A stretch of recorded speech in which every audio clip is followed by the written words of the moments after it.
Hello बच्चों, अब हम लोग सबसे अच्छा चैप्टर टाइम एंड टेंस को शुरू करेंगे। और टाइम एंड टेंस आपको, जैसे आप इंग्लिश पढ़ रहे हो तो सबसे पहले टाइम एंड टेंस ही पढ़ना चाहिए।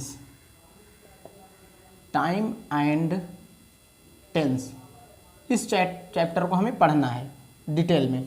तो सबसे पहले हम बात करते हैं टाइम एंड टेंस क्यों पढ़ा जाता है। देखो, कुछ हिंदी के सेंटेंस को इंग्लिश में ट्रांसलेट किया जाता है, इंग्लिश के सेंटेंस को हिंदी में ट्रांसलेट किया जाता है, इसीलिए हम लोग टाइम एंड टेंस को पढ़ते हैं। अब सबसे पहले हम जानते हैं टेंस क्या होता है। टेंस होता है बच्चों वर्ब का फॉर्म, और टाइम होता है टाइम के अनुसार वर्ब का फॉर्म डिसाइड करना ही टाइम एंड टेंस कहलाता है। अब सामने एक बात आती है कि टाइम एंड टेंस, यानी हम लोग पहले टेंस पहचानना तो सीख लें। जब हम टेंस को पहचान लेंगे फिर उसके करने का हमें तरीका पता चल जाएगा। तो सबसे पहले इस वीडियो में हम लोग टेंस को पहचानना सीखेंगे। तो एक ट्रिक है जिसको मैं आप लोगों के सामने रखने जा रहा हूं। देखो, आप सब जानते हो कि टेंस 3 होते हैं। कौन कौन से? प्रेजेंट, पास्ट टेंस और फ्यूचर टेंस।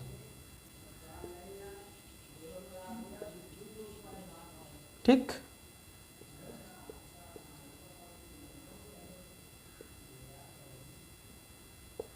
तीन टेंस आपके सामने होते हैं, प्रेजेंट, पास्ट और फ्यूचर।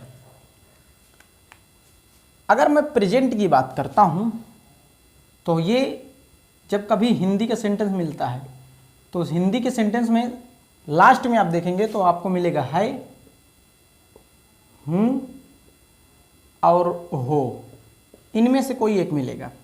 पास्ट की बात करोगे तो था, थी और थे में से कोई एक मिलेगा।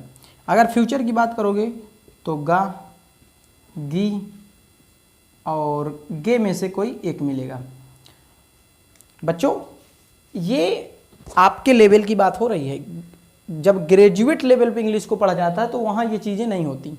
चूँकि हम लोग क्लास 9, 10, 11, 12 की बात कर रहे हैं तो वहाँ पे ऐसी चीज़ें होती हैं, क्योंकि वहाँ पे हमें ट्रांसलेशन मिलता है। लेकिन ग्रेजुएट लेवल पे ट्रांसलेशन नहीं होता, तो वो दूसरी इंग्लिश होती है। ठीक है। अब अगर मैं यहाँ पे बात करता हूँ कि टेंस 3 होते हैं, प्रेजेंट, पास्ट, फ्यूचर। अगर प्रेजेंट की बात करोगे तो है, हूँ, हो। पास्ट की बात करोगे तो था, थी, थे। और फ्यूचर की बात करोगे तो गागी, गे। पहचानने का तरीका, अब मैं सॉरी, अब आपके सामने इन तीनों टेंस के 4 भाग होते हैं। 4 इसके भाग होंगे, 4 इसके, 4 इसके, यानी अगर देखा जाए तो 12 भाग कंप्लीट होते हैं। अब पूरे 12 के 12 भाग को हमें पढ़ना होता है। तो 4 भाग कौन कौन से होते हैं? देखो, होता है इंडेफिनिट,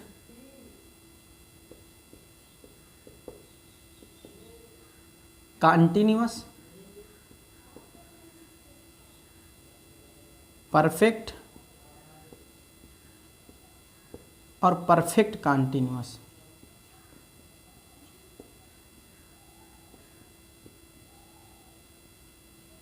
बात समझो, indefinite, continuous, perfect, perfect continuous. ठीक है। प्रेजेंट के 4 भाग, पास्ट के 4 भाग, फ्यूचर के 4 भाग। कौन कौन से? Present indefinite, present continuous, present perfect, present perfect continuous, past indefinite, past continuous, past perfect, past perfect continuous, future indefinite, future continuous, future perfect और फ्यूचर परफेक्ट कंटीन्यूअस। ये 4 12 रूप बनते हैं। अगर इंडेफिनिट की हम बात करें तो इंडेफिनिट में ता, ती, ते और या, ई और ए, इन तीनों के आगे माइनस। कंटीन्यूअस की बात करेंगे तो रहा, रही, रहे, था, थी, थे। ठीक है। डा, डी और डे, सॉरी, डे। आगे इसके लिख लेना, समय नहीं होगा, समय नहीं होगा, ये लीजिए। अगर हम परफेक्ट की बात करें तो परफेक्ट में है चुका, चुकी, चुके और या, ई, ए, इन तीनों के आगे प्लस। परफेक्ट कंटीन्यूअस में रहा, रही, रहे। परफेक्ट कंटीन्यूअस में ये पूरे उतार लेना है, रहा, रही, रहे, ठा, ठी, ठे, डे, डा, डी, डे, और आगे लिख लेना है समय, समय होगा।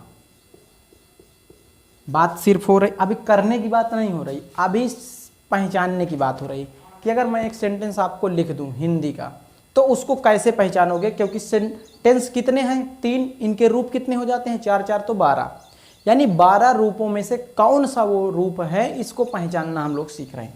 जैसे मैं लिखूं, मैं लिख रहा हूं भारत सरकार, भारत सरकार कुछ नई योजनाएं, कुछ नई योजनाएं शुरू करेगी। ठीक है, और मैं लिखता हूं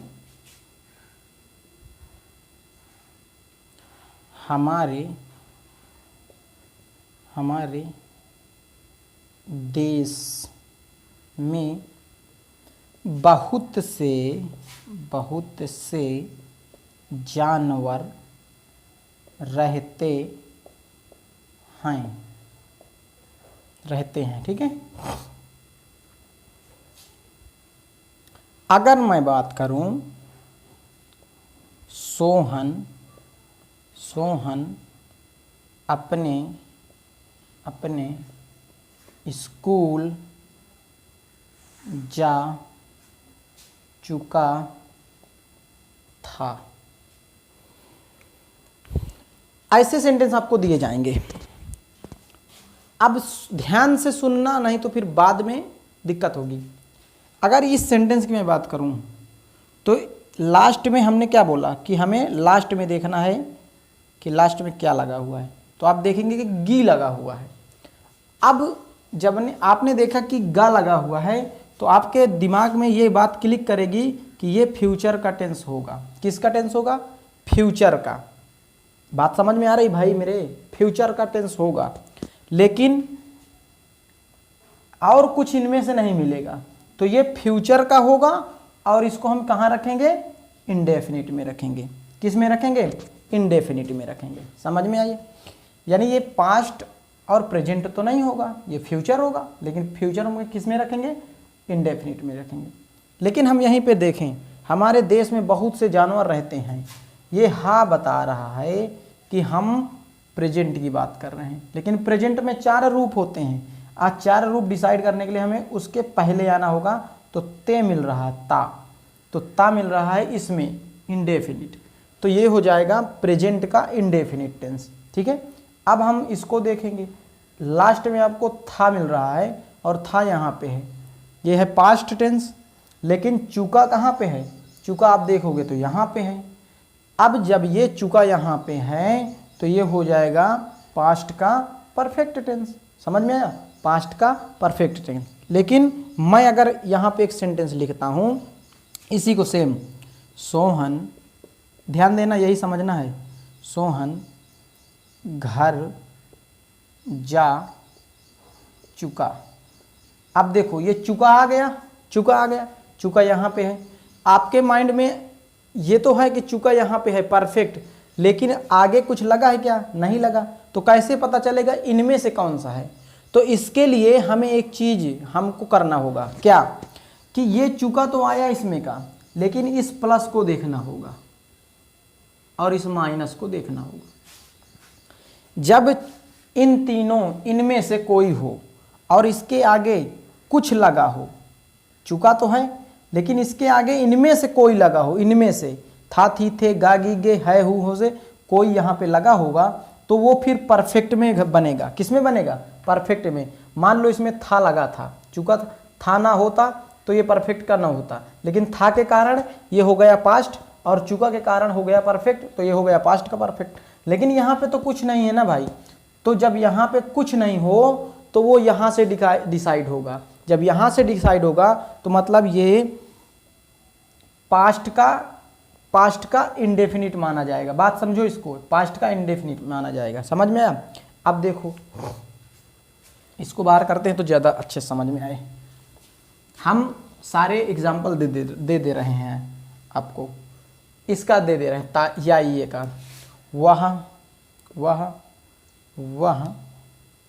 वह अंग्रेजी पढ़ लिया, या उसने अंग्रेजी पढ़ लिया। आगे कुछ नहीं है, नहीं है। कहाँ मिला? यहाँ मिला। आगे कुछ नहीं होने का मतलब माइनस, तो यहाँ कुछ नहीं है तो इंडेफिनिट। जब कुछ नहीं हो, इन तीनों में से कोई आए और आगे कुछ ना हो तो वो हमेशा, नोट कर लेना इसको, वो हमेशा पास्ट का इंडेफिनिट होगा। जब कुछ नहीं हो तो हमेशा पास्ट का इंडेफिनिट होगा। बात समझो, थोड़ा तेजी काम करना है। हम दूसरा लेते हैं, वह स्कूल गए। देखो लोग, गए, ए आगे कुछ नहीं है, पास्ट का इंडेफिनिट। समझ में आया? आगे देखो, मोहित, ये तो छोटे छोटे हैं, बाद में बहुत बड़े कराना। मोहित 4 बजे से नदी में तैर रहा था बता रहा है, बात पास्ट की होगी। पास्ट में 4 रूप हैं, प्रेजेंट, पास्ट के। रहा बता रहा है कि रहा तो परफेक्ट कंटिन्यूअस में भी है, यहाँ भी है। तो लेकिन यहाँ पे मैंने समय दे दिया। अब जब समय होगा तो वो हो जाएगा परफेक्ट कंटिन्यूअस। पास्ट ये बता रहा है पास्ट, और ये बता रहा है कंटिन्यूअस, और समय बता रहा है परफेक्ट। तो पास्ट के परफेक्ट का कंटिन्यूअस सेंटेंस है ये। अब दूसरा देख लो, अभी इनको हम बहुत कुछ सेंटेंस बना भी सकते हैं। देखो कैसे, वह कुर्सी पर बैठा था। देखो, था बता रहा पास्ट, था बता रहा है कंटिन्यूअस, तो ये हो जाएगा पास्ट का कंटिन्यूअस। समझ में आया? और देख लो, वह कार पर बैठा है बता रहा है प्रेजेंट, लेकिन था बता रहा है कंटिन्यूअस, प्रेजेंट का कंटिन्यूअस। अब हम इनमें नाट भी लगा सकते हैं, यानी नहीं को भी ऐड कर सकते हैं। यानी आप देख रहे हैं तो मैंने सबको 1 बाय 1 आपको बता दिया। तो ये हमारी पहचान है। आपको इस वीडियो को बार बार देख लेना है, 2-3 बार करके देख लीजिए, पहचान कंप्लीट हो जाएगी। जो नेक्स्ट वीडियो होगा उसको मिस मत करना। जब हम पहचान सीख लिए तो अब करने का मैं ट्रिक बनाया हूँ। एक ही वीडियो में 20 मिनट का वो भी वीडियो रहेगा, सब कुछ, एवरीथिंग विल बी कवर्ड, यानी सारी चीज़ें मैं उसमें कवर कर लूँगा। तो आपको क्या करना है, आपको वीडियो मिस नहीं करनी है। तो कैसा लगा आप लोग कमेंट करके मुझे बता दीजिए, अब मेरा पढ़ाने का तरीका। तो हम नेक्स्ट वीडियो में मिलेंगे, तब तक के लिए जय हिंद।